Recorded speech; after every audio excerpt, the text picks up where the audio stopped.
أعوذ بالله من الشيطان الرجيم.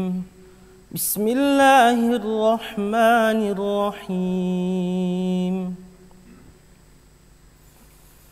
ويسألونك عن الجبال فقل ينسفها ربي نسفا فيذرها قاعا صفصفا لا ترى فيها عوجا ولا أمتا يومئذ يتبعون الداعي لا عوج له وخشعت الأصوات للرحمن فلا تسمع إلا همسا يومئذ لا تنفع الشفاعة إلا من أذن له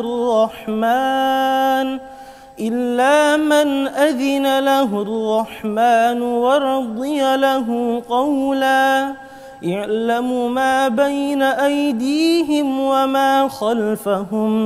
وما خلفهم ولا يحيطون به علما وعنت الوجوه للحي القيوم وقد خاب من حمل ظلما ومن يعمل من الصالحات وهو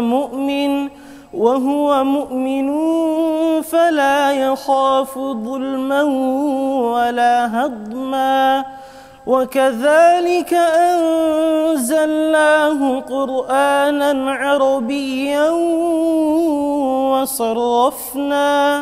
وصرفنا فيه من الوعيد لعلهم يتقون أو يحدث لهم ذكرا فتعالى الله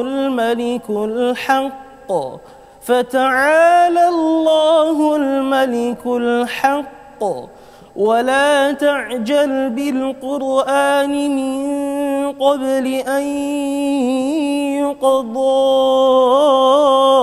إليك وحيه وقل رب زدني علما صدق الله العظيم.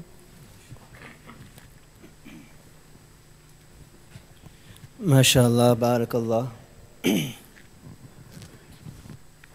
Allah subhanahu wa ta'ala depicts in this ruku the scene of the Day of Judgment. Allah subhanahu wa ta'ala mentions وَيَسْأَلُونَكَ عَنِ الْجِبَالِ, that these kuffar, they ask you, O Prophet of Allah sallallahu alayhi wa sallam, that you keep on saying the Day of Judgment will come, the Day of Judgment will come, the Day of Judgment will come. What will happen to all these great mountains on the Day of Judgment?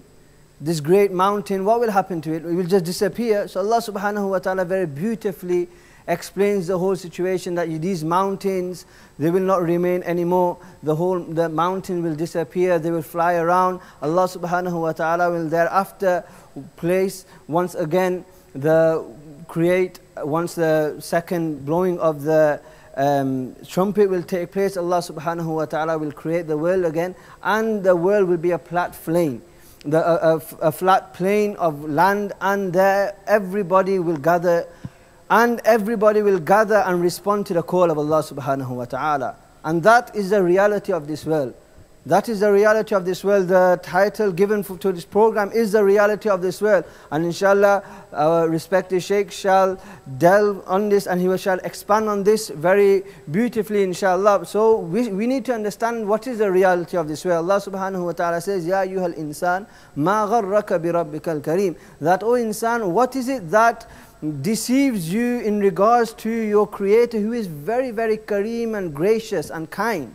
And thereafter Allah subhanahu wa ta'ala, He Himself answers this question, because Allah subhanahu wa ta'ala is kareem. Allah subhanahu wa ta'ala is very kind, very merciful, very gracious. Allah subhanahu wa ta'ala Himself answers this question. He says, La yaghurrannakum al-hayatu ad-dunya wa la yaghurrannakum billahi al-gharur. That the thing which is deceiving you in regards to your Creator, in regards to Allah subhanahu wa ta'ala, is none other than this worldly life and shaitan.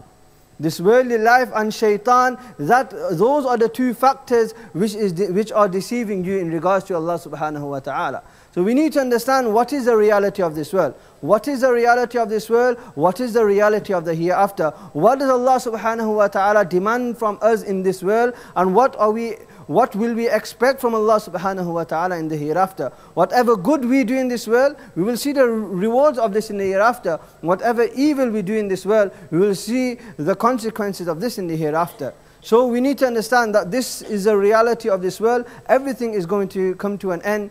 كل نموت ونحيا كل يوم وليلة ولا بد من يوم نموت ولا نحيا. That we go to sleep at night and then it is as if we are dead. Conscious, we are basically not in control of any of our senses when we are sleeping. But then Allah subhanahu wa ta'ala grants us life again, and He grants us life in the form that we wake up once again and we get our senses back. But the poet says that there is a day that is going to come where we will go to sleep and will never wake up again. We will go to sleep and we will never wake up again. نموت ونحيا كل يوم وليلة ولا بد من يوم نموت ولا نحيا وإنا لفي الدنيا كركب سفينة وإنا لفي الدنيا كركب سفينة نظنه واقفا والزمان بنا يجري. That we in this worldly life are exactly as those individuals who are sitting inside a plane, sitting inside a ship, that we feel that nothing is moving. We are stationary, nothing is happening. But in reality, we are moving closer towards the hereafter and away from this world. That's why Hazrat Ali karramallahu wajhahu used to say, ارتحلت الدنيا راحلة ارتحلت الدنيا مدبرة وارتحلت الآخرة مقبلة. That this world is going away with its back turned towards us, and the hereafter is coming with its front towards us and walking towards us. Every day the world is moving away from us, and the hereafter is coming closer to us. وَلِكُلِّ وَاحِدٍ مِّنْهُمَا بَنُونَ. And there are people of this world and there are people of the hereafter. فَكُونُوا مِنْ أَبْنَاءِ الدُّنْيَا وَلَا تَكُونُوا فَكُونُوا مِنْ أَبْنَاءِ الْآخِرَةِ وَلَا تَكُونُوا مِنْ أَبْنَاءِ الدُّنْيَا فَإِنَّ الْيَوْمَ عَمَلٌ وَلَا حِسَابٌ وَالْغَدَبْ حِسَابٌ وَلَا عَمَلٌ. Why? So Ali karramallahu wajhahu says that the world is going away, the hereafter is coming closer, and there are some people who are chasing the world, there are some people who are preparing for the hereafter. You be from those who prepare for the hereafter. Why? Because today you will do an amal, but you will not get the reward of this, and tomorrow you will get the reward of whatever you have done. So if you have done good, you will get the reward of this, and if you have done evil, then you will be punished by Allah subhanahu wa ta'ala. So inshallah, now I request our respected Shaykh, Hafidahullah, Shaykh Hasan Ali, who has come, alhamdulillah, all the way from London. Alhamdulillah, he is giving great khidmat of deen there, alhamdulillah, through his lectures, and similarly he has established Safar Academy there, which is alhamdulillah very accepted and running very well, and people are benefiting all from London, alhamdulillah. So we have a great opportunity as well. So let us all listen to these advices and benefit from these advices, inshallah.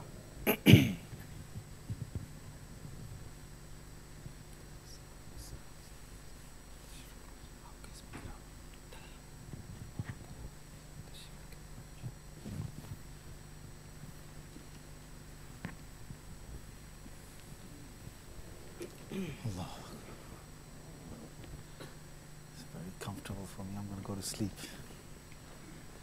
Is there a bit more light that I can see the crowd? Because we've got some light here. Is there some lights that we can maybe put there so I can see those two lights? Is it possible? Jazakumullah khair.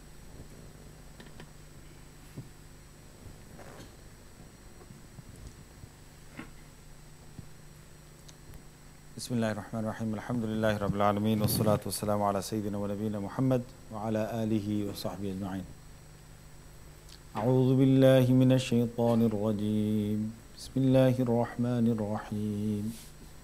الله الذي خلقكم من ضعف ثم جعل من بعد ضعف قوة ثم جعل من بعد قوة ضعفا وشيبة يخلق الله ما يشاء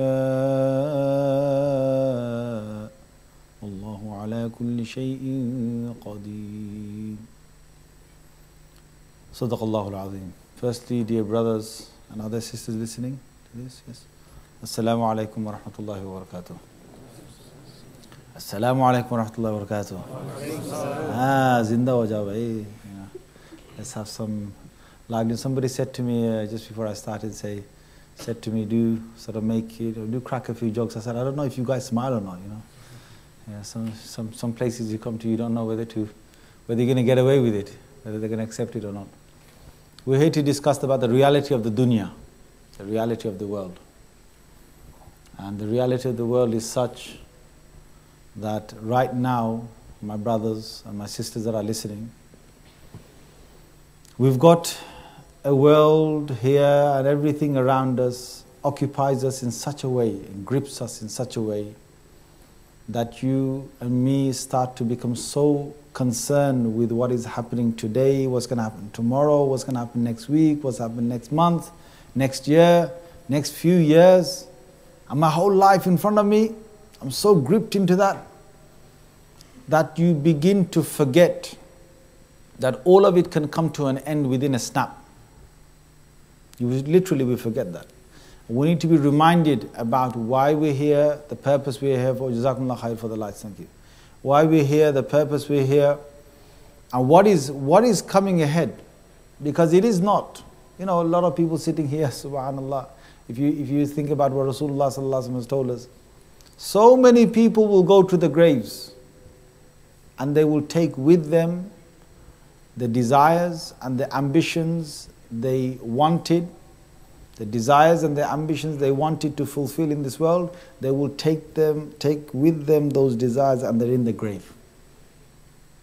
Not only take them, right now, if you go to any graveyard, one way to look at things is you go past the graveyard and you look at the birth date and the date of death. Birth date and the date of death. And you start walking across the graves. I don't know whether you guys do this. Do you do this? Do you sometimes do this? Yes or no? Now going to the graveyard, going for a janazah, is become like, the janazah is going to happen. So they tell you, yeah, janazah is going to happen. Chalo bhai, let's go to the masjid, janazah is going to happen, right? You get there for the janazah, fine. Where's the qabristan? It's over there. Okay, guys you haven't seen for so long start to come to the janazah. So, so-and-so who usually is busy. See, the guy's working for BT, you never see him around. Or the guy's working for something, you never see him around. So today he had to come because his cousin passed away. And some guy from, up north came down, some guy from the east came down, some guy from south came up, right? So they all gathered together, and then you haven't seen all these guys for, bye, Kemcho, how are you, Sarajay, this and that, Now there's a janazah, my friend. It's not a wedding, it's a janazah. You see people in janazahs and you see how they go out. And as they're going along, they've got all the conversations. Some conversations are about business. Some conversations about, most of it's about family. Most of it about catching up. I haven't seen you in 5 years. I haven't seen you in 10 years. What's happening? How so-and-so, this and that. You're looking a bit thin. You used to look a bit more. What's happening? You're looking a bit fat. Is your wife feeding you very well? She must be, because you're looking like that. Right? Whatever it is, the conversation's going on. Then, in the midst of all of that, you will see the phones. People taking their phones out. You go to janazas now, you'll see. Phones are coming out. And the phone, while the burial is taking place,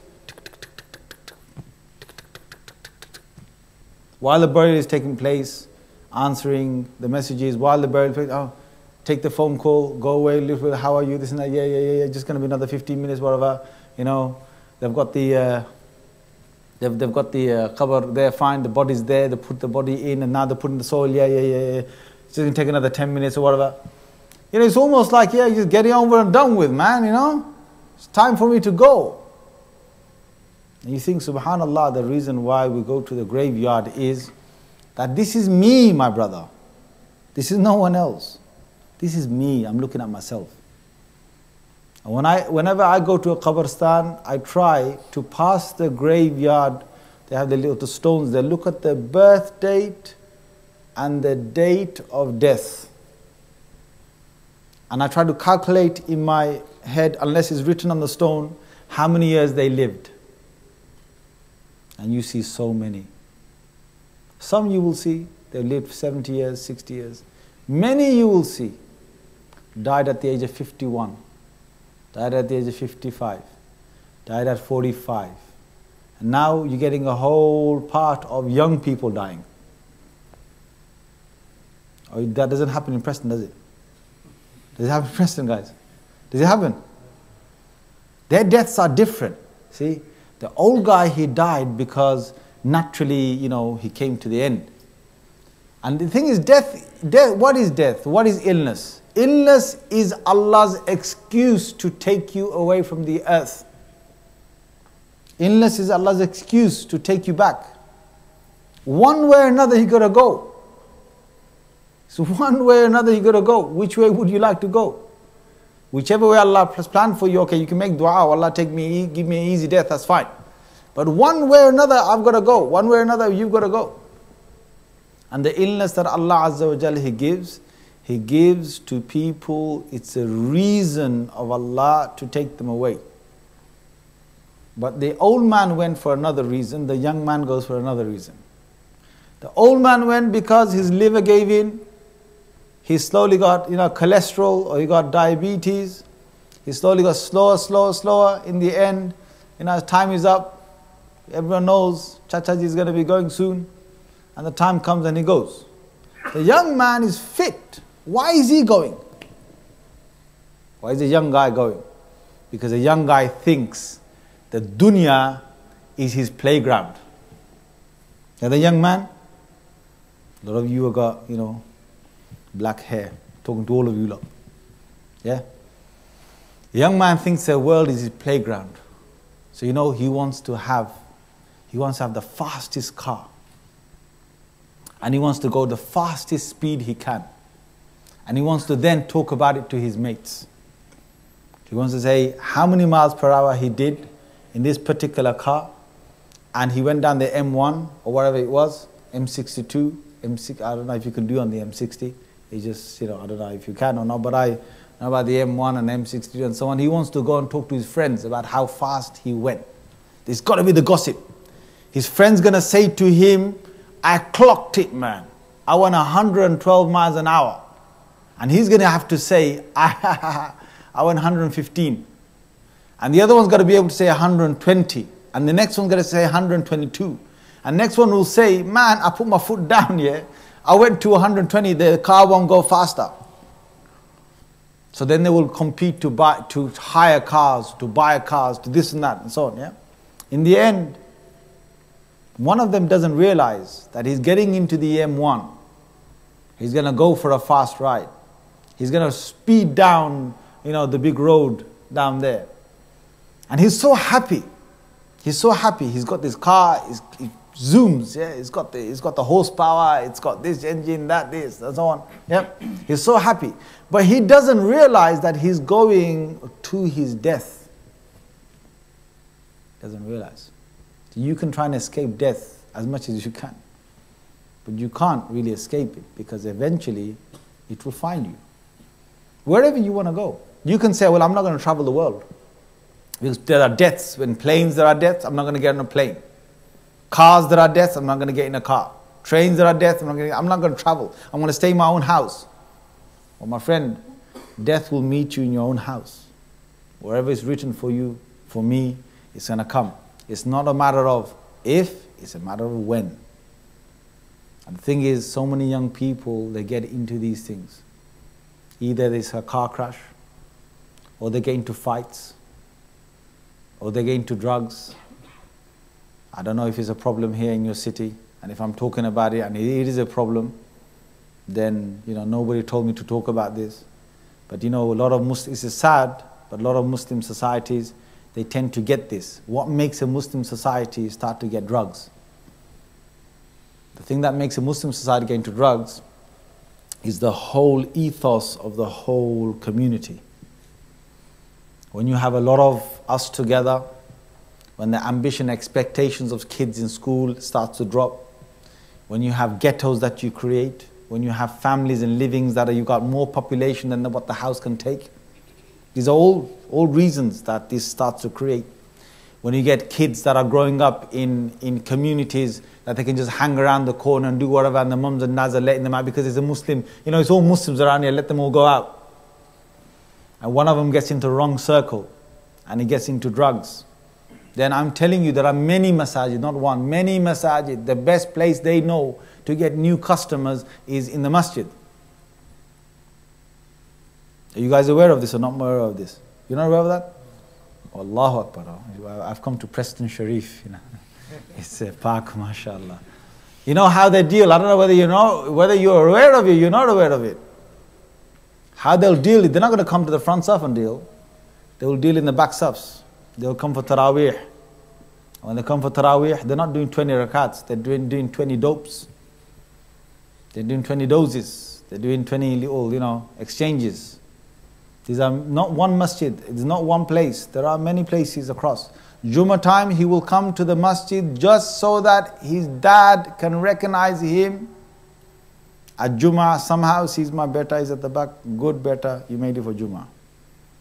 Whether beta is there for Jummah or for dad's register, it's a different thing.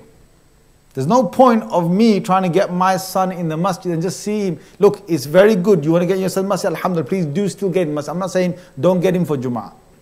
But the thing is, am I just concerned about the register that I'm taking of him, or am I concerned about his inside? Because the real deen, real taqwa, my brothers, my sisters who are listening, the real deen and taqwa is inside here. These are not my words.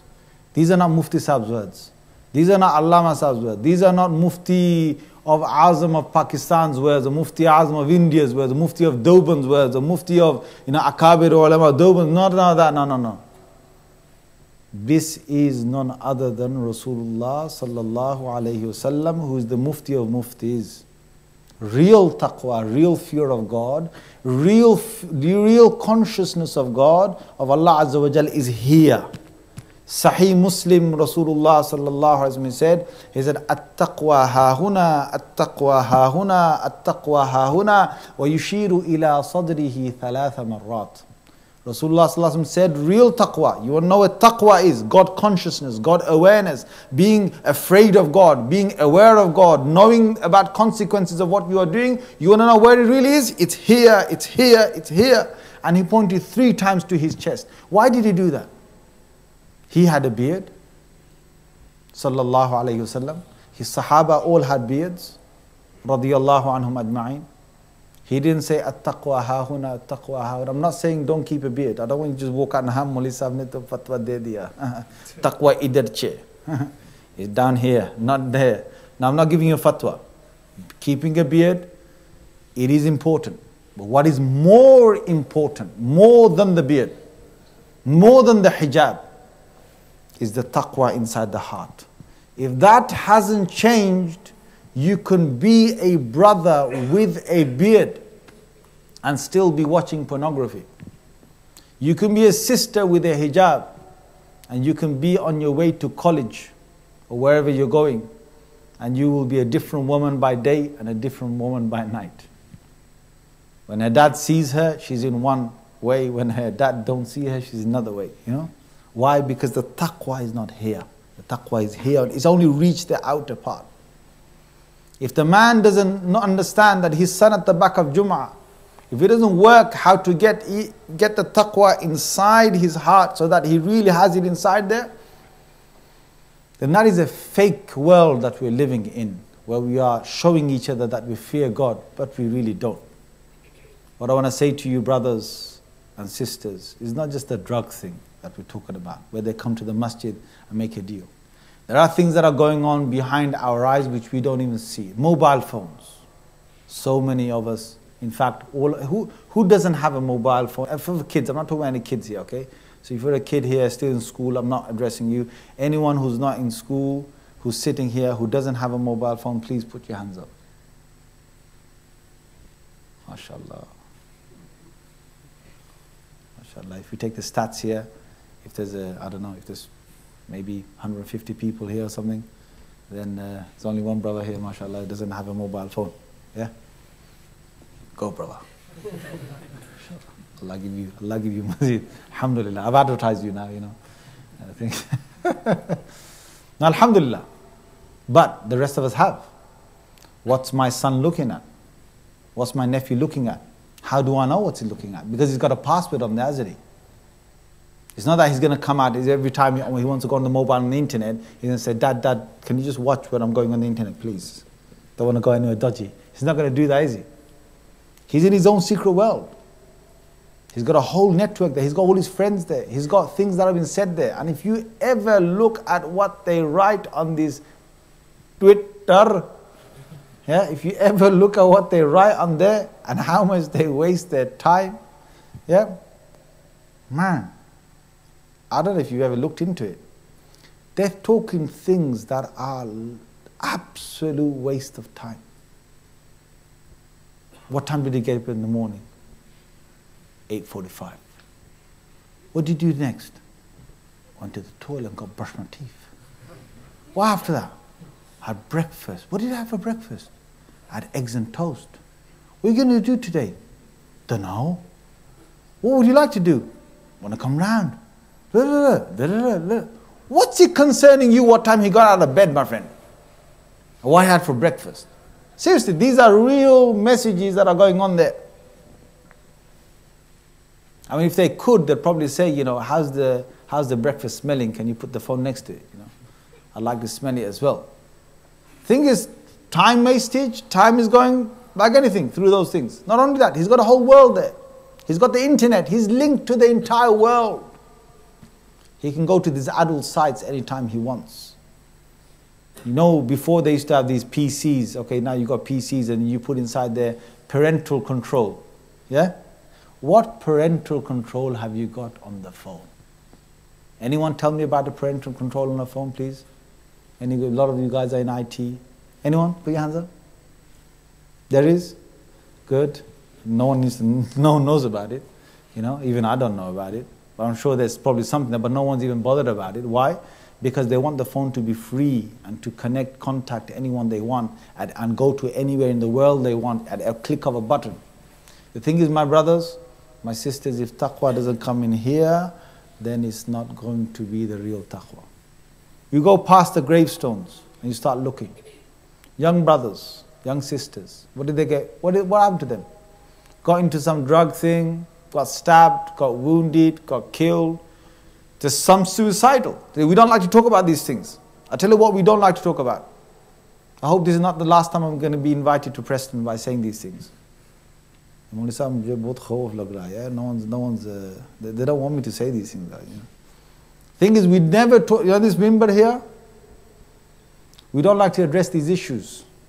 We want to talk about, you know, yes, it's true. You want to talk about parents' rights, that's fine. But kids, their lives, their heads, their minds, what's going inside, we don't really want to address that.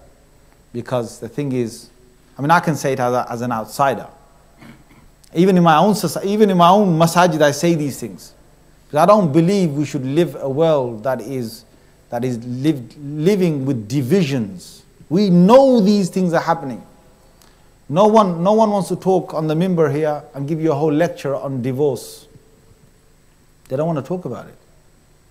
No one wants to tell you about how many women out there are probably going through emotional stress with their husbands, bullying. Astaghfirullah, Mawli Sahab. You watch out, Mawli Sahab. No one wants to talk about this. No one wants to talk about how to actually avoid the arguments that parents get into. Is there a married couple here who has been married for at least 4 months to a year? Let's say, let's give a year. Who's been married for a year or more than a year. Year or more than a year. A married couple, anyone who's been married here, any of you men married here. And you've never had an argument with your wife, please put your hands up. Guys, look around. Guys, look around. If that man put his hand up, I would have told him to go to the Guinness Book of Records to register himself. Now, the arguments are going to happen. My friend, the argument is going to happen, but it's not about that. It's how you control the arguments. how you make them realize what to do in a situation of an argument. I could say the same question. I could say, if anyone has had a child and that child hasn't driven you, driven you, be like, we want to turn you to some kind of incredible Hulk and show him who Papa is. Papa just turned to Super Baba. I'm going to smack you so hard, yeah, that you're not going to have, all the little kebabs you ate all your life going to come out your mouth. Yeah. The thing is, if anyone hasn't had that, you can put your hands up. I will tell you, you will not be able to put your hands up, because children will sometimes take you to that stage. It's not that, I'm not trying to say one is right, the other is wrong. No, I'm not trying to say that. I'm saying, what do you do in those situations? How do you discuss those? How do you approach those? What about the fact that there are, and I can tell you there are, it's not something, again, they don't want to talk about on the minbar. We all say we want to have, segregation. We want to have segregation, and we want to have this part, that part, fine. And many houses you go to, as soon as you get to the house, you got etiquettes. You won't go in until they tell you to get in. And when you get in, alhamdulillah, all the sisters at the back, they're not in front of you, and you have your whatever. And you go out, there's no seeing women, whatever. But I can tell you, there's so many families, Muslim families, practicing families, once they go past a certain stage, it'll be like, you're like family, when you're not related. And those restrictions that are there will slowly go out the window. But again, people don't want to talk about them. And imams are not going to really be, praised imams who talk about these things. That will be the case. Now there are many things that are going on. There are, in fact, there are a lot of cases of the word talaq being used in our societies. And nobody wants to really bring that up. Nobody wants to discuss it here. Nobody wants to even say it's an issue. Just leave them alone, let them sort it out. We don't want to deal with it here. We've got such a beautiful place, a masjid. We don't want to make this masjid now park by these words, whatever. Please don't do that. But the thing is, these are issues that are surrounding us. There are kids that are growing up. These days now, kids, before, my generation, if you ever even question your dad, first you got a slap, then you probably might have got the answer, You don't question your mums and dads. This generation, they will question you so bad that you probably say, please, Puttar, son, that's enough.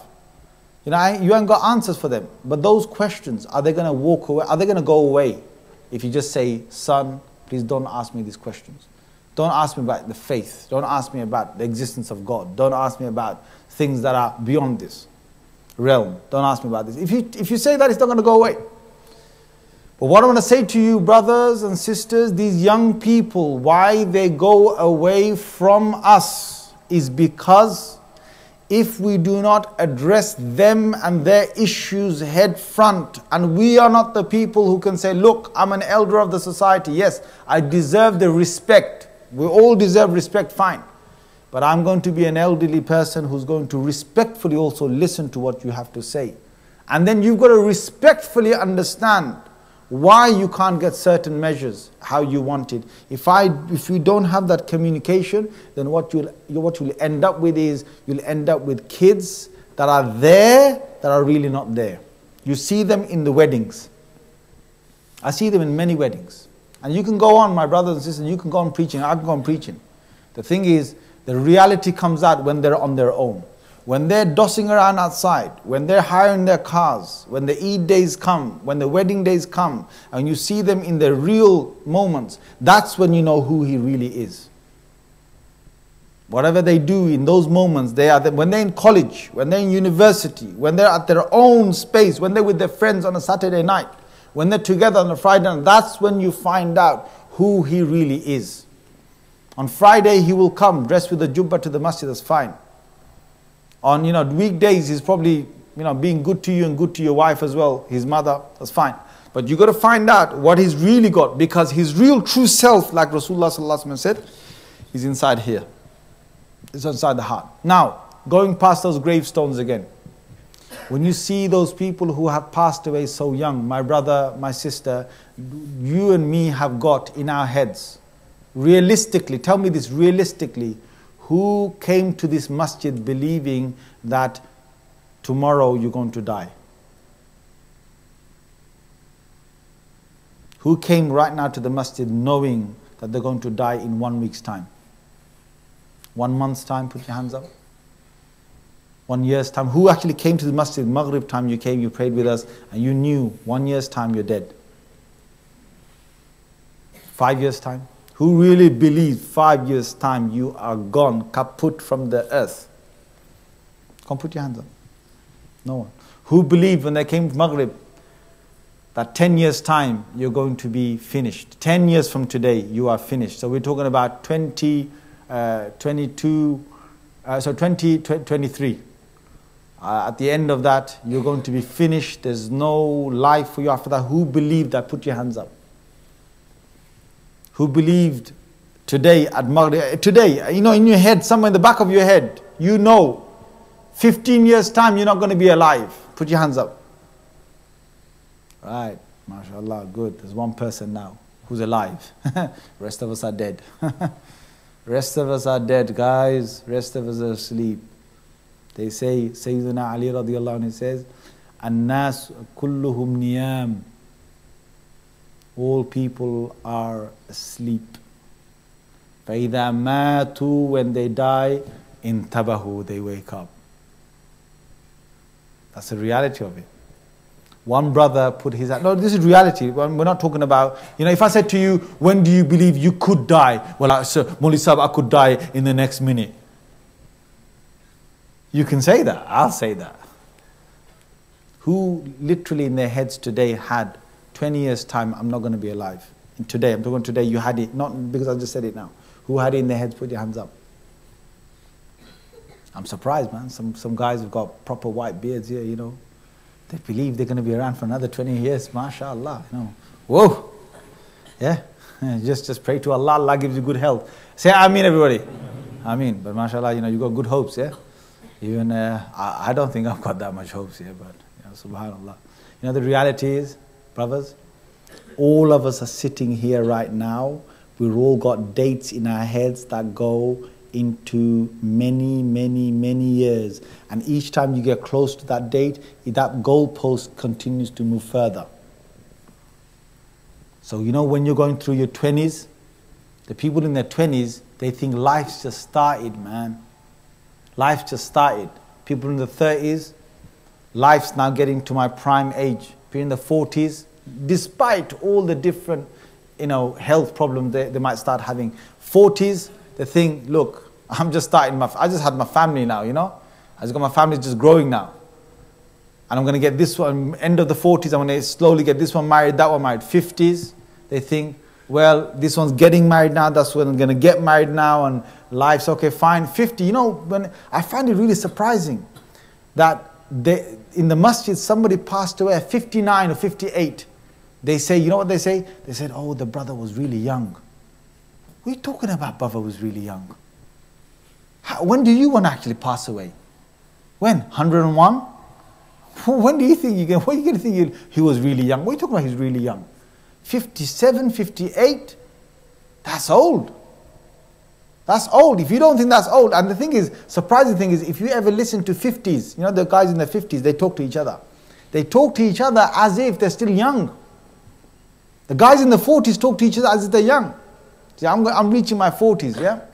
And you know, you talk to each other, and you find in the circles as you're going along, people talk to each other as if, you know, yeah, you're getting a bit, you know, this and that, getting a bit slow here, whatever, I have a bit of pains and breathing after football, you know, but, you know, there's no consideration of I'm going to be passing away in my 40s or in my 50s.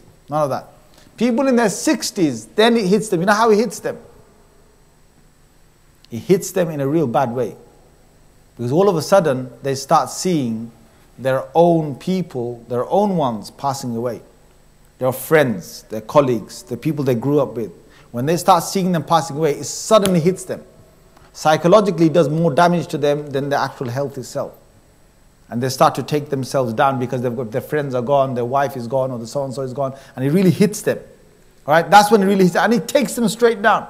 But what I want to say to you, brothers and sisters who are listening, Allahu Akbar, we're sitting here and we've all got dates in our heads. 30, 40 years from today, all of us, Most of us, 30, 40 years. Why? Because we're in the thick of the world and we cannot see the akhirah. We can't see it coming.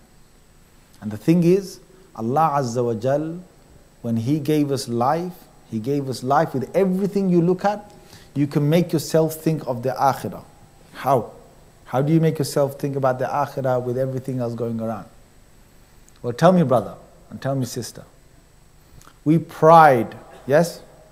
We pride in ourselves, the beauty Allah has given us. The brother gets up and basically he puts nice gel in his hair, you know?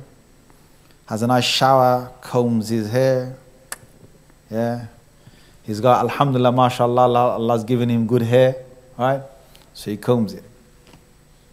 The sister, she beautifies herself with this cream and that ointment and this, and with the fingernails and other necklaces and other small little petty things that she's got to make herself look nice and young. If the brother looked at the reality of his hair, he would know that one day he's going to become Goldilocks. And on his head, he's just going to have the 3 hairs. He's going to be looking for the hairs that he's got. If the brother knew the reality of where he's going to, that gelling and all of that is not something that's going to last for life, because he's not even going to have hair. If the sister looked at the reality of how she's taken so much care of her body, Allahu Akbar, she will know that no matter how much oil and cream she applies, and the man may apply, you cannot hide the wrinkles that will finally appear on the face and on the neck and on the body. You can't hide that. You can't. If the brother and the sister, what do they, the husband and the wife, or the man and the woman, what do they pride in? They pride in their wardrobe. You know, they've got wardrobe, they've got many different clothings. And now there's a new thing. You know, every time a wedding comes, Allahu Akbar, there's a new thing. You know, we used to have so many other things happen before. Now it's a new addition. What's the addition? They have to have one set of clothing for the mendi, one set of clothing for the wedding day, another set of clothing, a different piece for the walima day, 3 pieces.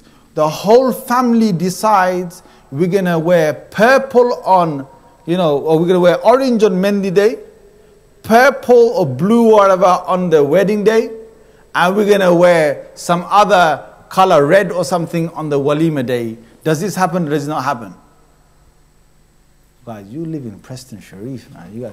I can't get anything out of you guys today. Does it happen or not happen? Tell me, guys.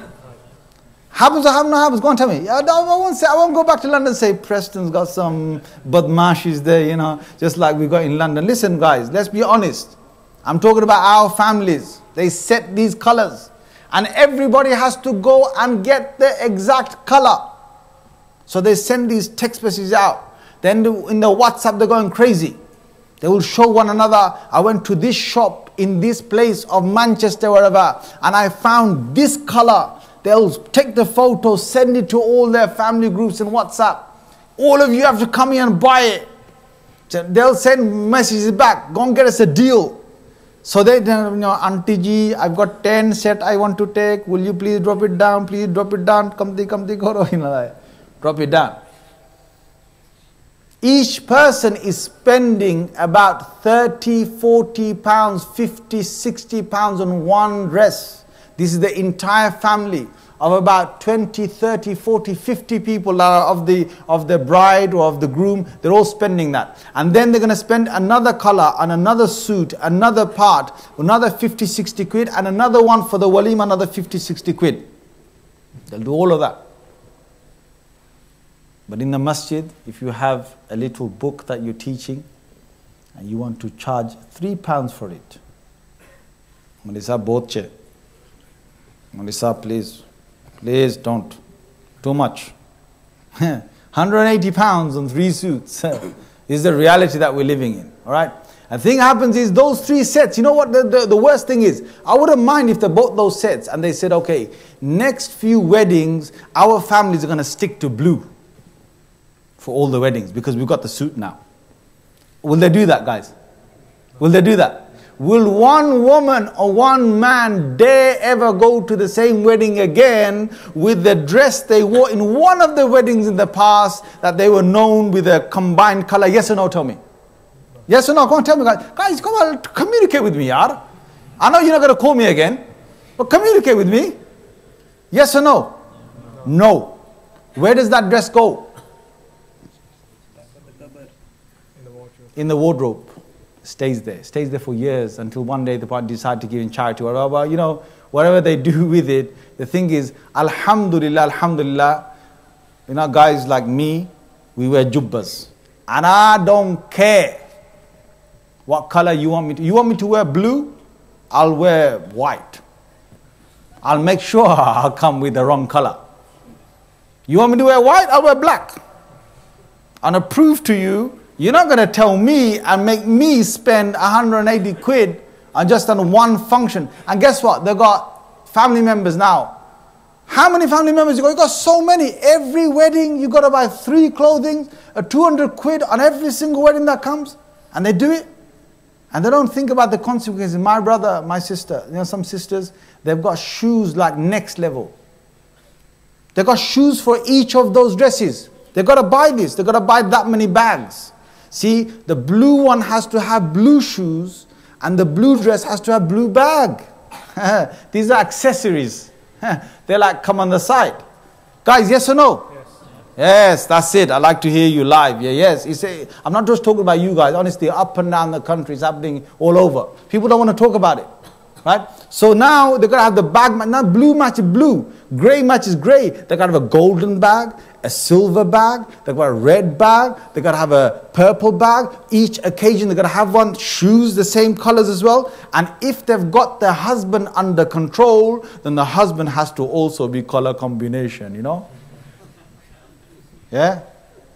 He's got to have it as well. Otherwise he's going to get it. You don't know how to dress? You don't know how to dress? You went in front of those other people, look at you and they think, I don't. What? I've got to dress because you got color combination. I've got to make all my color combinations now as well. And the whole wardrobe that's full, you know the thing, reality of it is, my brother, my sister, the last clothes that you're going to be made to wear on this earth is going to be a clothes without embroidery. Without stitches, without colors. The last clothing I have to wear, you have to wear. You have to wear. You got no choice.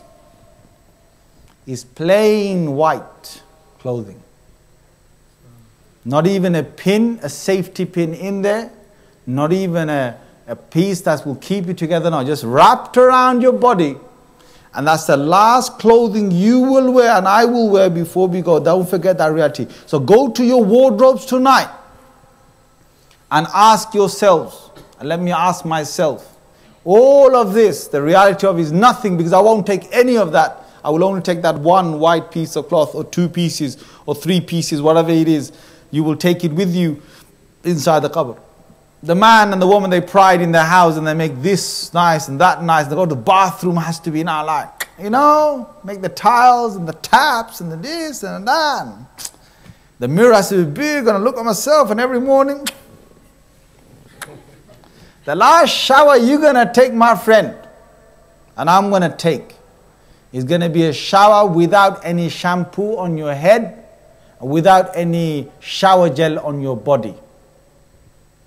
It's going to be with a bit of kafur, bit of scent in there, but plain water. Put onto my body, your body. And the last shower you take, and I take, I don't wash myself. They wash me. They wash me. That's the last shower you take. No gels, no shampoos, nothing. It's plain water over your body. And me and you go deep down in there. That's the reality of the dunya. The last one of, we take so much pride in this world for what? We take pride, sorry, someone bring some water please. Thank you.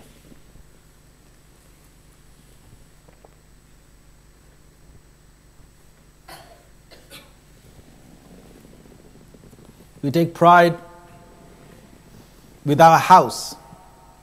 You decorate it. We all need to decorate our houses, fine. We take pride in our houses. And you want to decorate it one way or another way. And I come across a lot of husbands and wives. They have arguments over how it should be decorated. Right down to the kitchen. You know, woman's den is the kitchen. Alhamdulillah, as long as she uses it. Alhamdulillah. You guys get good food, man. Alhamdulillah. Yeah. We all get good food, alhamdulillah. Barakallah to all our sisters. Say Ameen. They cook us a lot of good food, guys. Yeah. I better not say too much, otherwise today you're not even going to get your dal today. All right. So alhamdulillah, but then there's arguments about how the kitchen should be designed. And I've even gone into houses and I've said, you know, when you sit in your house, I'll give you a secret of enjoying life. If you sit in your house and you start looking at your walls and your decoration and your carpet, and you sit and you think, if that was different, like, Sumayya's house, and that was like that, it would be a bit more beautiful in my house. If that furniture was like Abid's house, then the furniture would look better in my house. If this and that, and people sometimes do this, and the other big problem with us is sometimes, you know, when you go to another person's house and you come back to your house, if that other person's house was really big and suddenly you return back to your house which is normal size, you think your house is small. Yeah? If that other guy's house was like tip top, 5-star, decorated top to bottom, he just did his whole house in, and you come to a normal good house with normal wallpaper or normal colors and normal carpet, you walk in and say, But my brothers, my sisters, it doesn't have to be like that. If you train yourself, you go to any house, you look at it big or whatever, you think to yourself, Allahu Akbar, Allahu Akbar, my final house, this man's final house, this woman's final house is going to be a house made of mud and soil. 4 walls are made of soil. Ceiling made of soil. The floor made of soil. 6 directions soil. That's my final house, my brother, and your final house.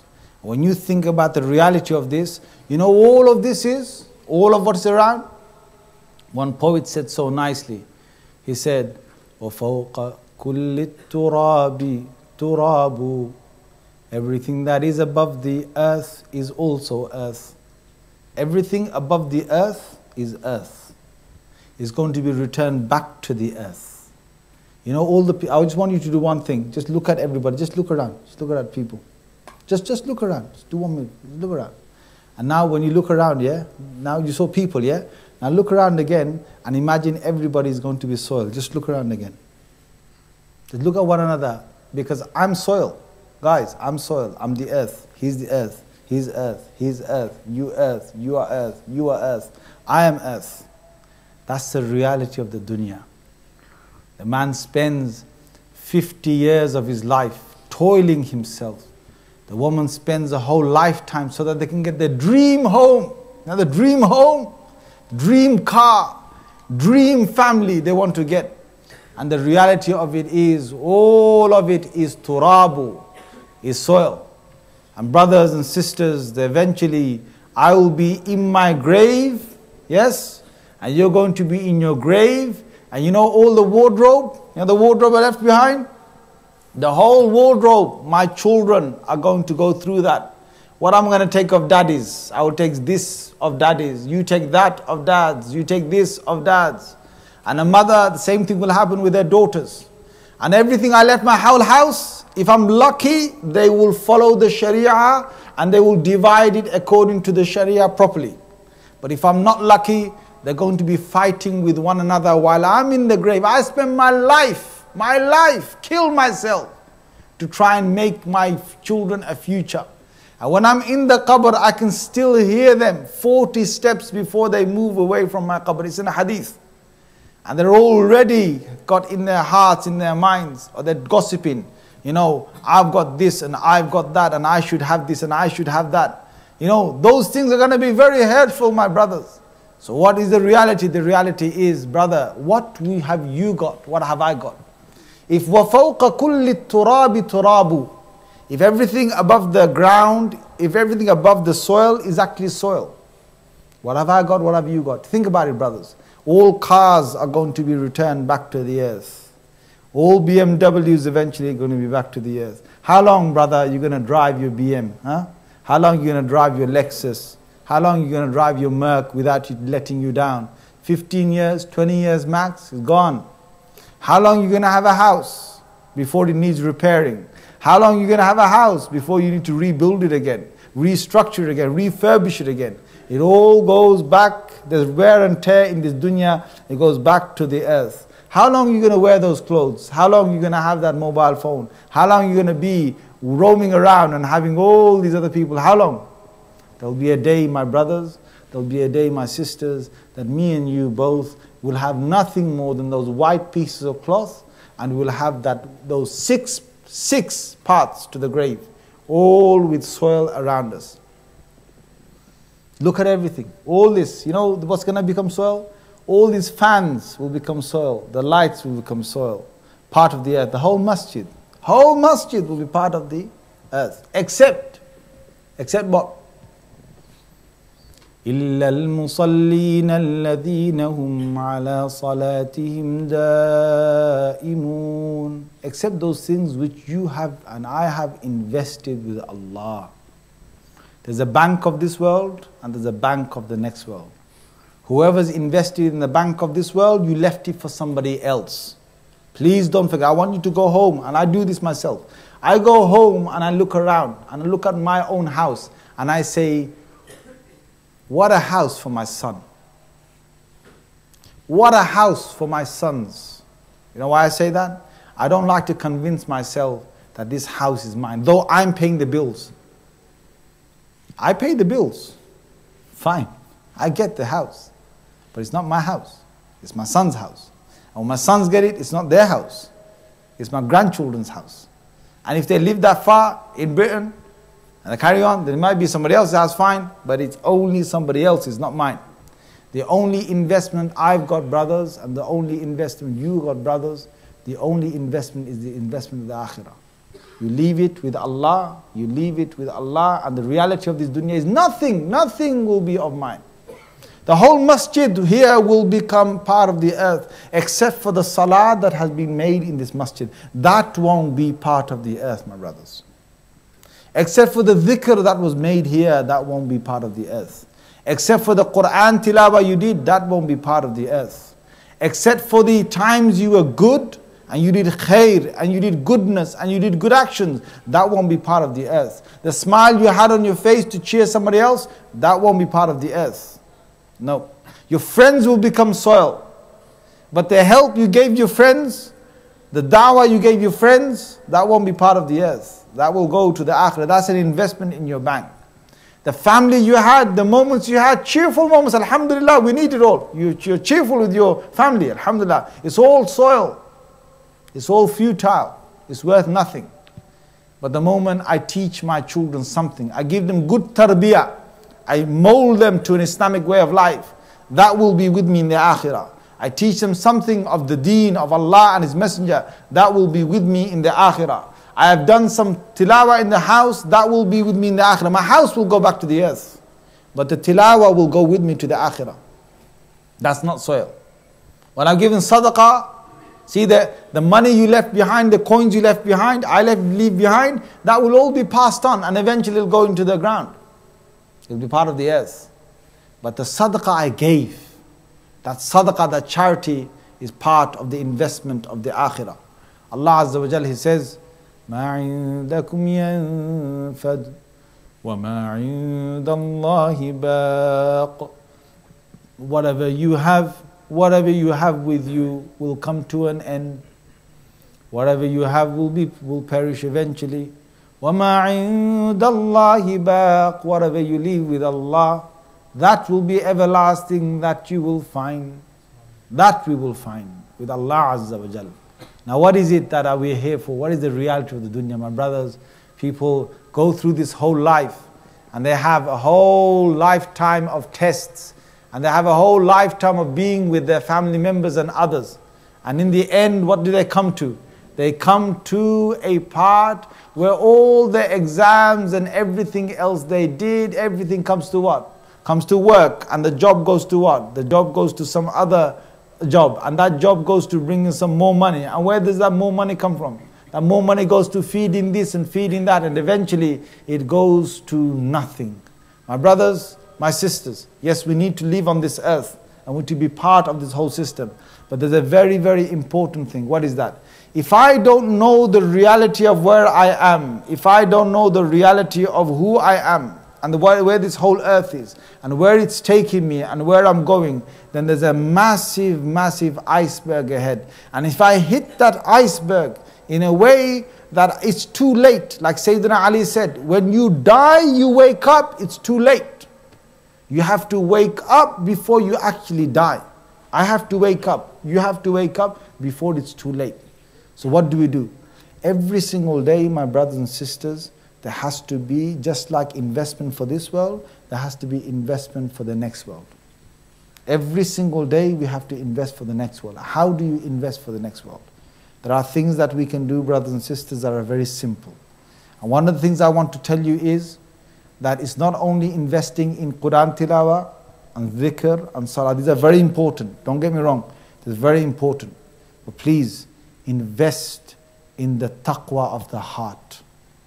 Invest in the girls really having true taqwa, the boys having true taqwa, that if they were to be on their own, they wouldn't sin. It's not because Maulvi Sahib is watching them, it's not because Papa is watching them, or the mummy is watching them, is because they carry the taqwa with them. That is real investment of the next life. We need to grow in a society that will be such. Then when I've gone to my qabr and I've gone to my grave, I can be content in me that my family will not lose the iman. You know, to build iman, to build an iman life takes years, takes decades. Decades. To ruin that life of iman takes only a few months or a few years, and it can be ruined just like that. Why? The investment that I give in my family, the biggest investment. Look, brothers, let me be very honest with you. All of us want to make sure there's a full house that we are owning before we leave this earth. The mortgage, I want to pay off fully before I leave. And I consider this as a big investment. I want my kids to have all good exams passed, A's all the way across. I want them to best top universities. Then I want all my children to have the best jobs. A lot of us have this in our minds. My brothers, my sisters, yes, this is important. But what is more important is, I want my child, my children, whether they have a job or they don't have a job, I want them to be able to come on the Day of Judgment, and me and them, we're together. Brother, you love your family. You want your family with you together. You want your daughter, your wife, your children, your husband, whoever it is, sister that you've got. You want them together. There's an investment for the akhirah. Muttaqeen, the one with taqwa in the heart, will be with the one with taqwa on the Day of Judgment, brothers. The one with taqwa of the heart will be with the one with taqwa of the heart. The one who only had taqwa on the outside and never had it on the inside, they will be together on the Day of Judgment. The one who missed prayers with the one who missed prayers, they will be together on the Day of Judgment. Not by family, not by race, not by color on the Day of Judgment. Allah will not bring us up as Gujaratis or Bengalis or Pakistanis on the Day of Judgment. No, there's no such thing. Allah will not bring anyone by the Mia family, by the, Jat family, by this Chaudhry family. There will be no such thing. No, groupings are not made by that. Allah will not bring up those who were white-skinned, dark-skinned on this earth. on the Day of Judgment bring them together. No, Allah will not bring you up because you shared the same job with someone. You were an IT consultant and you had a friend that was an IT consultant. You're not going to be brought up together. No, Allah is going to categorize people on the Day of Judgment according to their a'mal and their actions. According to a'mal and actions. So in this earth, if I want my closest loved ones to be with me, I've got to make sure I am on the straight path and my family members are also with me on the straight path. Only that will together, not because they got best exams, not because the guy used to bring a big salary home. That will not guarantee me and him together. That will not guarantee him and me with Rasulullah sallallahu alaihi wasallam on the Day of Judgment. No. And even look, I'm saying to you brothers, please let's wake up. Beard is important. Hijab is important. We need to have these things. Yes, I'm not denying that. But on the Day of Judgment, don't be surprised. Don't be surprised if you kept the beard and the next man kept the beard. Why are you not with him on the Day of Judgment? Don't be surprised. Because the first man, if he had the beard and he had with it the taqwa that goes with it, he will be with the people of taqwa. And the other man who had the beard but he didn't have the taqwa with him, he will be categorized with those people who didn't have the taqwa. It's very clear. Very clear in our deen. Allah Azza wa Jal has said in the Holy Quran, many ayats, pick the Quran up. Who is the munafiq? The munafiq, there's two types. One munafiq is the one that didn't believe from his heart.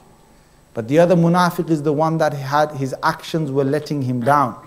One munafiq is the one on the outside, he comes and be so sweet with you and he's trying to pretend to be a Muslim. On the inside he's not a Muslim at all. Another munafiq, Rasulullah sallallahu alaihi wasallam has said to us what? إِذَا حَدَّثَ كَذَبَ. When he speaks, he lies. He lies. The person, إِذَا تُمِنَ خَانَ. When he's entrusted with something, he betrays. إِذَا خَاصَمَ فَجَرَ. When he gets in an argument, he will start become abusive. Now that's a quality of a munafiq. Rasulullah sallallahu alaihi wasallam said, خَصْلَةٌ مِّنْ خَصَائِلِ الْمُنَافِقِ. He said, whosoever has one of these, he's got one of the characteristics of the munafiq inside him. They will be categorized together on the Day of Judgment. The liar will be with the liar on the Day of Judgment. The traitor will be with the traitor on the Day of Judgment, regardless of his outside appearance, regardless of her outside appearance. And any person who wants to challenge me on this can challenge me on this. Because if you look in the ahadith, Allah will categorize people with their a'mal, not of the zahiri, more with the batini. More with the batin, more with the inside. People who will not be able to go to Jannah. You pick up the ahadith. People who go to Jahannam, why did they go to Jahannam? Look at the ahadith. It's because of a'mal. Either because they didn't pray, they went into Jahannam. Or they had kibr, arrogance, part of the heart. Allah puts them in Jahannam. Or they were people with taqwa or something else. Or they had a plain, clear heart, clean heart. Very straightforward man. He goes to Jannah. He goes to Jannah. This is the ahadith. And those people are grouped together. Rasulullah sallallahu alaihi wasallam told us in Sahih Muslim, every person who was categorized with a sin or with a good virtue, they will have an imam. يَوْمَ نَدْعُو كُلَّ أُنَاسٍ بِإِمَامِهِمْ. Allah says, I will categorize people, I will call them according to the leader. You know all the murderers, they will be under Qabil on the Day of Judgment.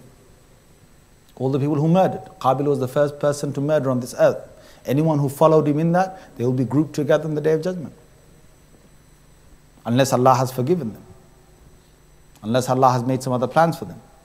My brothers, my sisters, the biggest investment for the reality of this dunya for the family is what? يَا أَيُّهَا الَّذِينَ آمَنُوا قُوا أَنفُسَكُمْ وَأَهْلِيكُمْ نَارًا. O you who believe, save yourselves, save your family members. From what? Not from the failure of exams. Save them from what? Not from the failure of not getting a job. Save them from what? Not from the failure of them losing a bit of dignity in this world. No. قُوا أَنفُسَكُمْ وَأَهْلِيكُمْ نَارًا. Save yourselves and make sure you save your family members from a fire. وَقُودُهَا النَّاسُ وَالْحِجَارَةِ. That fire, its fuel is people and its stones inside the fire.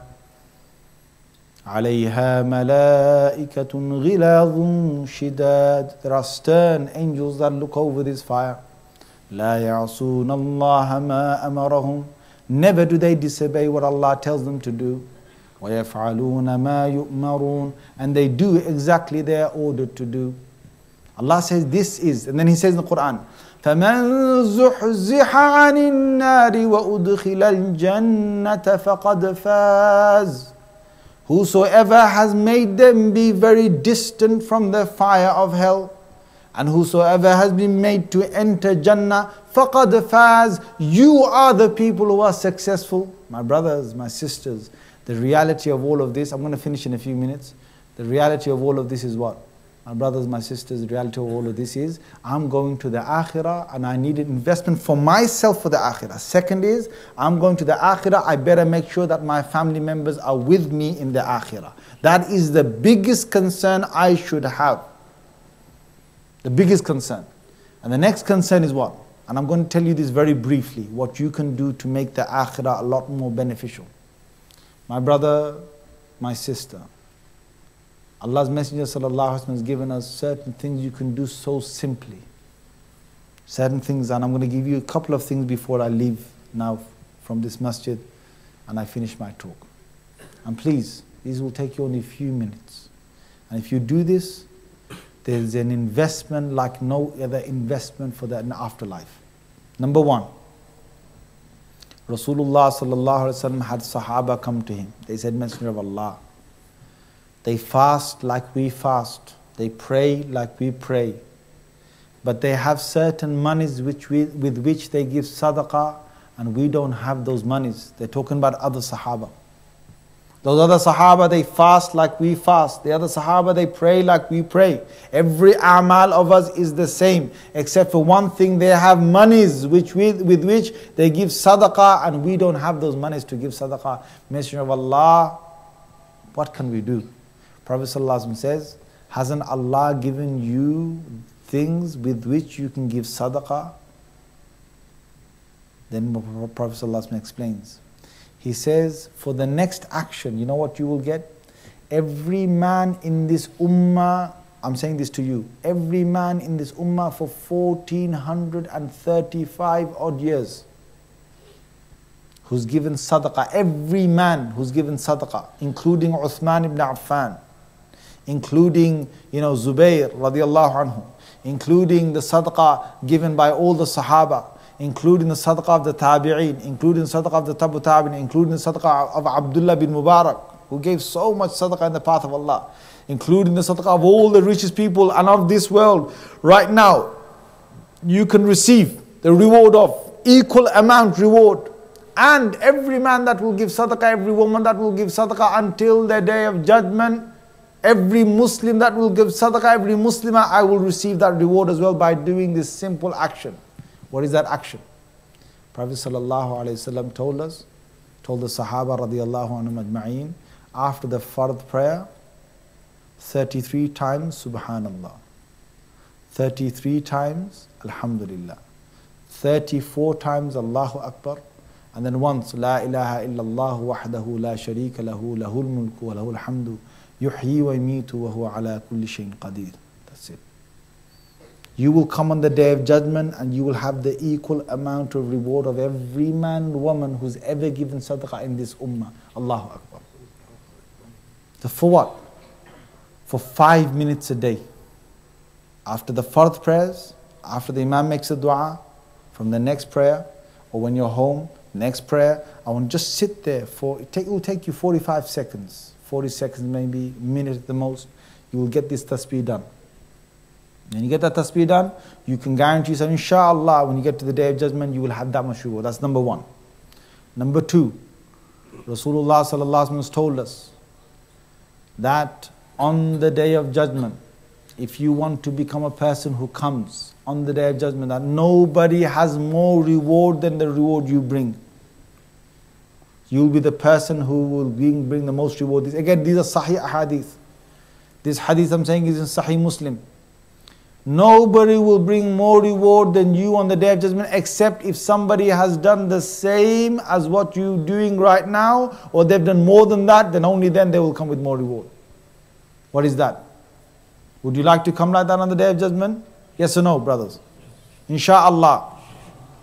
Rasulullah sallallahu alaihi wasallam told us, Subhanallahi wa bihamdi, Subhanallahi wa bihamdi, Subhanallahi wa bihamdi, Subhanallahi wa bihamdi, Subhanallahi wa bihamdi, 100 times in the morning and 100 times in the evening. That's all you need to do.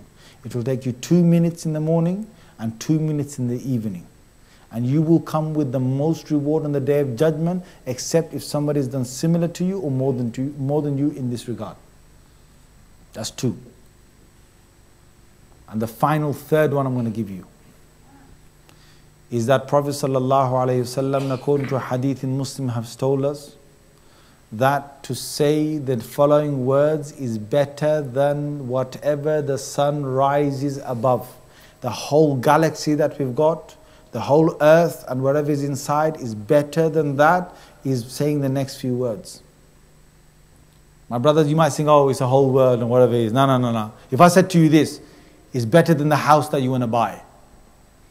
It's better than the big house that you're after. Better than, what's the best place in Preston to buy houses? Go on. So where is it? Some guy's going to name his street, right?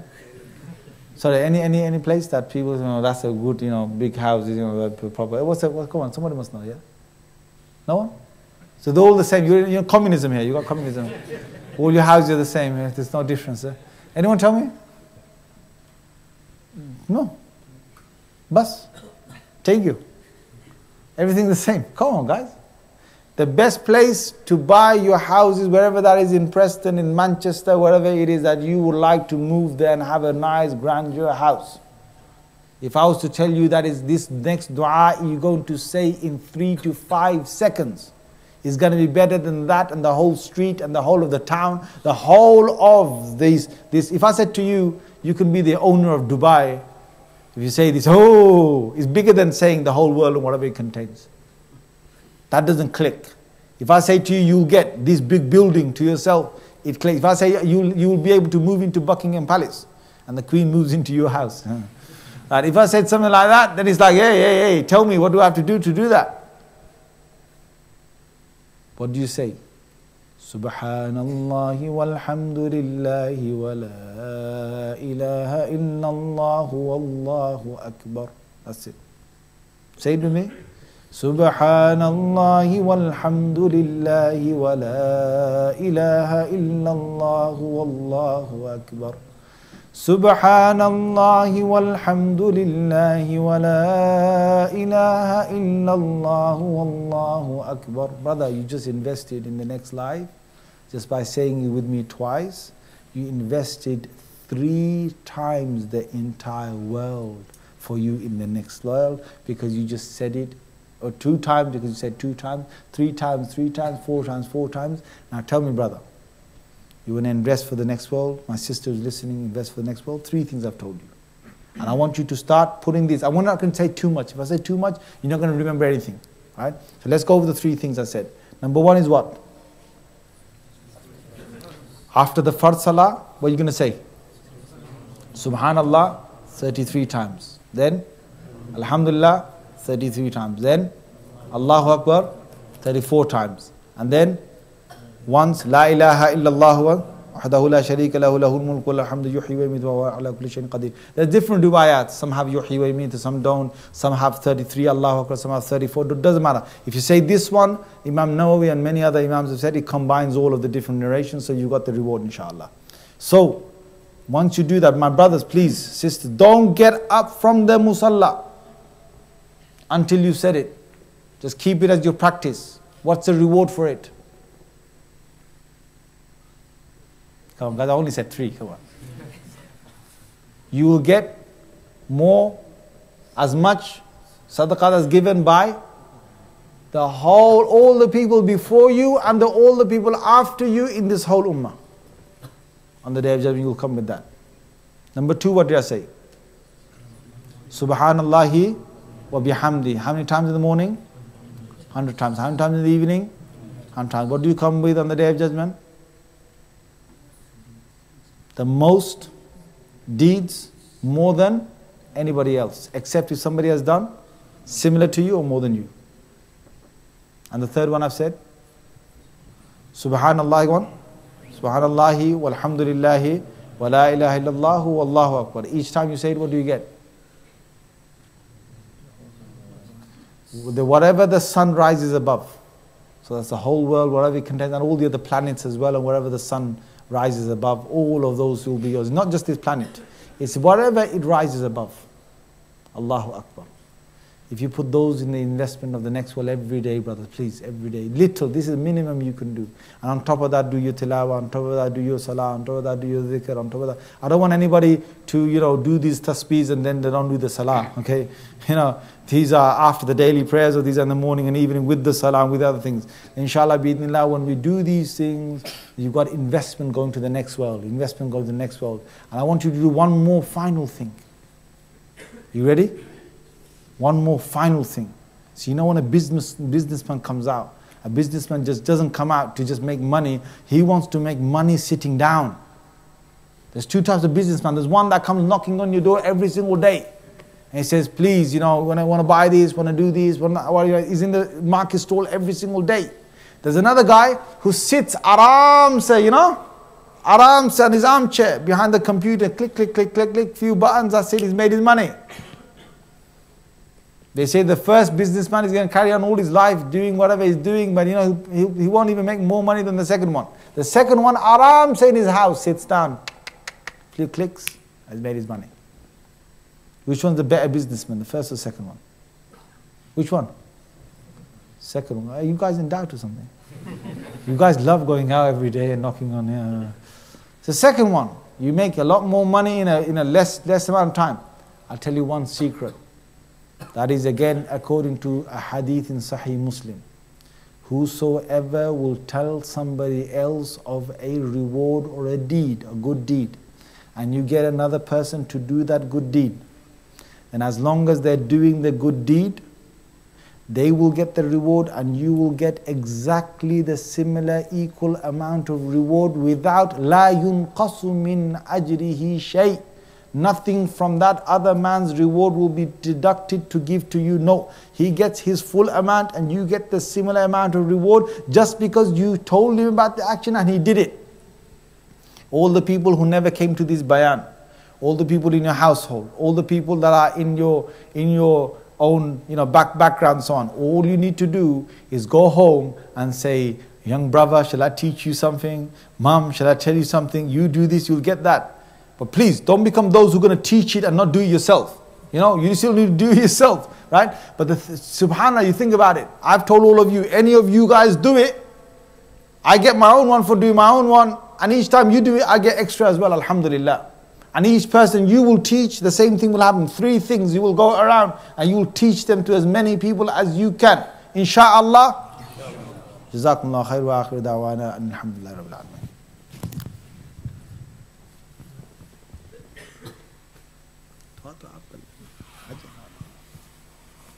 How long we got left? The miles is at 6:20. 6:20. Now we need to go over there. For 6, and how far is it?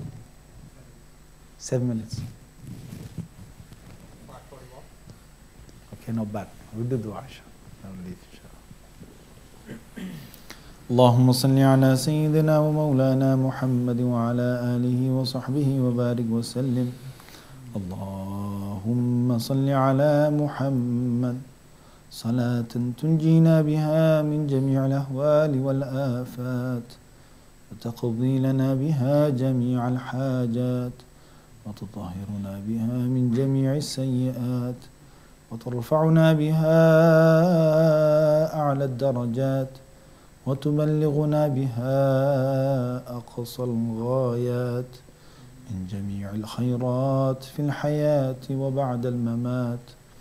اللهم يا حنان يا منان يا حنان يا منان يا حنان يا منان يا حنان يا منان يا بديع السماوات والأرض يا بديع العجائب بالخير يا بديع يا بديع العجائب بالخير يا بديع يا الله يا أحد يا صمد يا من لم يلد ولم يولد ولم يكن له كفوا أحد يا أحد من لا أحد له ويا سند من لا سند له انقطع الرجاء إلا منك نسألك ولا نسأل غيرك لا إله إلا أنت سبحانك إني كنت من الظالمين لا إله إلا أنت سبحانك إني كنت من الظالمين. Oh Allah, oh Mawla, we ate from the food all our lives, from the food that you gave to us. Oh Allah, there's never a water or a drink that we sipped in our mouths except that you had written that drink for us and for us to drink. Oh Allah, we never have worn any clothes in our lives except that you provided us with those clothes. Oh Allah, throughout all our lives we stayed, oh Allah, under your care. And Mawla, anything that we had of education was provided by yourself. Oh Allah, Mawla, the sight that we have is given by you. The hearing is yours. Oh Allah, the tongue you've given. Oh Allah, all of this that you gave to us by giving us the gifts that you've given us throughout our lives. Mawla, after so many years of continuous gifting, so many gifts that we have received from you, free of charge without ever having to ask you for these gifts. Never did we ask you that you continue our tongues moving. Never did we ask you that you make our brains continue to work. Never did we ask you that you make us healthy throughout our lives. Oh Allah, oh Mawla, after all these years that you've given so many things, with the very eyes, we start to sin with those eyes. And oh Allah, we have brought those sinful eyes to you. We have heard that which you have prohibited with our ears, and we bring these ears to yourself in your house. Oh Allah, we bring that tongue to your house, and those hands that have sinned. Oh Allah, we are ashamed of even holding these hands in front of you. Oh Allah, Mawla, your part that we come to, Mawla, your house that we come to, your door that we knock on. Oh Allah, you do not need any intermediaries between us and yourself. You do not need anyone that is a translator between ourselves and yourself. Oh Allah, you have no person that is guarding your door. You have no one that gives permission to come to your door. You, O Rahman, you have asked us to do tawbah directly. Oh Allah, you have said, Ya ayyuhalladhina amanu, tubu ilallahi tawbatan nasuha. A direct command from yourself to us, that we repent from the sins that we have accumulated throughout our lives. Oh Allah, we do not need anyone else to come to you. Here we are with our sinful hands, and here we are with our sinful eyes, our sinful mouths, our sinful ears, our sinful hearts. Oh Allah, when a person comes as a guest to a host's house, when a small person comes to a great person's palace, oh Allah, we are supposed to bring something to yourself. When we look behind, and we look at our sacks, we look inside, and all we can see is the sins of our lives. Oh Allah, we do not even have a good deed that we can offer you, to say to you that this has been a good deed done purely for your sake. Oh Allah, we only can see the sins that we have committed in our lives. And here we are as beggars at your door, and we are sinful people who admit to their sin, to their crime, who have got their heads low in front of you, their hands that are raised in front of you, asking for you to drop your mercy onto us, onto our households, onto our family members, onto our loved ones, onto the people that we have lost from this earth. Oh Allah, Mawla, we ask you to turn the sinful nature of our hearts to pure hearts, to turn the eyes to pure eyes. Oh Allah, take the bags of sins that we have brought to you. Oh Allah, we ask you to take these sins and to turn them into good deeds, and to give them back to us, Mawla. أُولَٰئِكَ يُبَدِّلُ اللَّهُ سَيِّئَاتِهِمْ حَسَنَاتٍ. Oh Allah, you have announced in the Quran that you can turn sins into good deeds and give them back to your servants. O Allah, make us your ibadur rahman and make us your servants that fulfill your commands on this earth. O Allah, we ask you, Mawla, that many of us here who are alive, O Allah, there are some of us who have got both of our parents alive. And if they're alive, then Mawla, we ask you that you give them a long and healthy and pious life. And O Allah, if we have lost one of our parents, or if we have lost both of our parents, O Allah, there are some of us who have buried their own parents with their own hands. O Allah, throughout our lives they looked after us and they did their best for us to grow. They cared for us when we didn't care. They cried for us, Mawla, when we were sick. O Allah, they educated us when we didn't know what the earth was. O Allah, today we are grown up and we are able to look after them, but we do not have a beloved people to go to and to look after. O Allah, we ask you that such a parent or parents and our loved ones who have gone before us, we ask you, Mawla, to give them the highest abode in Illiyin. O Allah, raise their status in Illiyin. O Allah, from the bottom of our hearts we say, Rabbi rahamhuma kama rabbayani saghira. O Allah, we ask you that you resurrect them with us on the day of judgment amongst the group of the Anbiya, the prophets, amongst the Siddiqeen, the truthful ones, amongst the Salihin, the righteous ones, amongst the Shuhada, the martyrs. O Allah, we ask you that you keep us in the company of the prophets on the day of judgment. O Allah, that you take us from there and you make our account easy on the day of judgment. You give our books in our right hands and you make it easy for us to cross the bridge without even touching the bridge. O Allah, we ask you, Mawla, to save us from hellfire, to save us from your wrath on the day of judgment. O Allah, we ask you that you make the Quran our friend in the grave. You make Surah Baqarah and Al Imran the shade for us on the day of judgment. O Allah, you make the Quran our lawyer that argues for us on the day of judgment and doesn't argue against us on the day of judgment. O Allah, we ask you to save all our young ones, our youth, our children. O Allah, save them from losing the deen. O Allah, so many young ones are losing faith. So many of them are turning away from our tradition. So many of them are going into lives through their phones and through technology, and they are being lost in the deen. So many of them, they pick up more times their phones than they pick up the Quran. O Allah, they do not know what dhikr is, they do not know what remembrance is. O Allah, protect all our young ones, protect us, protect our family members, protect the old, protect the new. O Allah, make us of those people who have Iman, and they have Iman, they increase their Iman, and they die with that Iman. O Allah, we ask you on the day of judgment not only to give us Jannah, but to give us Jannatul Firdaus. O Allah, we ask you that you give us on the day of judgment a place not only next to Rasulullah sallallahu alaihi wasallam, but with all the prophets, and make us go with those prophets towards Jannatul Firdaus. O Allah, give us places with our beloved ones in Jannatul Firdaus. O Allah, help this masjid and help the people of this masjid and help the madrasa they want to build. And O Allah, all the efforts they are doing, O Allah, accept all of them. And O Allah, those people who are running this masjid, those people who come to this masjid, those people who love this masjid, O Allah, accept all of them. O Allah, give them the best of ajr.